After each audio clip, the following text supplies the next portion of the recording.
Nə dərddir, nə müsibət, nə bəladır çəkirəm. Üzülür ümidlərim, tək əcələ göz dikirəm. Bizim eşq bağçamızın gülləri soldu əbədi. Açmayır gözlərimin yaşını hər gün tökürəm. Baxıram cavanlara, hamı gülür, hamı danışır. Doğrudan maraqlıdır, həyat qaynayır, qarışır. Amma mən cavanlığımı sevgimə qurban verirəm. Qara saçlar ağarır, bel bükülür, üz qırışır.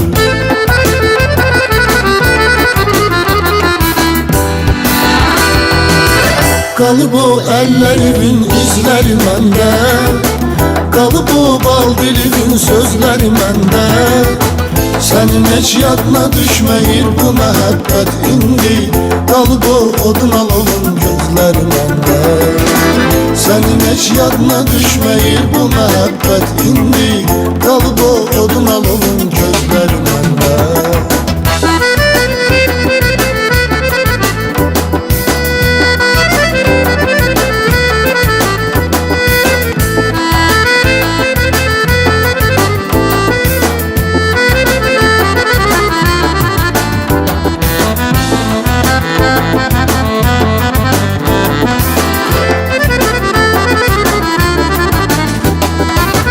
Görəsən xeyri nədir, mən bu qədər ah edirəm.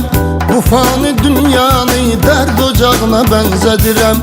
Bu ocağın da tüstüsü kör edir gözlərimi. İri addımlar ilə uçuruma doğru gedirəm. Elə bir haldayam ki düşünürəm çətin düzəlim. Yox heç kimin günahı, özümü yıxırdır özəlim. Əslində ayrılığı istəmirdik heç birimiz. Allah'ın qismətidir, qaçmaq olmayır gözəlim.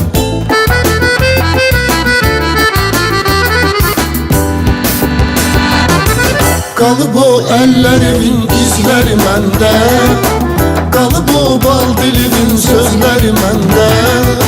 Sənin heç yadına düşməyir bu məhəbbət indi. Qalıb o odun alovun gözləri məndə. Sənin heç yadına düşməyir bu məhəbbət indi. Qalıb o odun alovun gözləri məndə.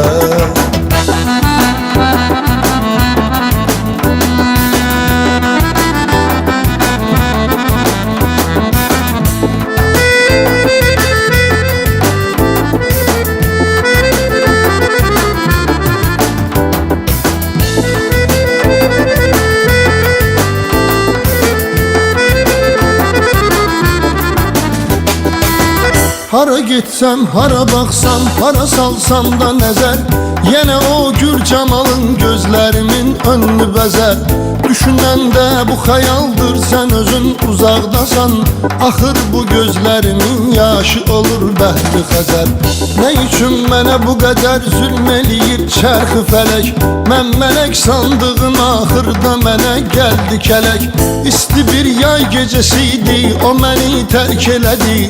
Qəflətən yağdı yağış, qopdu tufan, əsdi külək.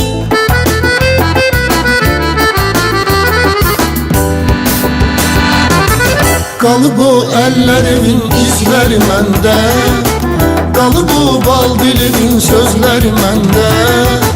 Sənin heç yadına düşməyir bu məhəbbət indi. Qalıb o odun alovun gözləri məndə. Sənin heç yadına düşməyir bu məhəbbət indi. Qalıb o odun alovun gözləri məndə.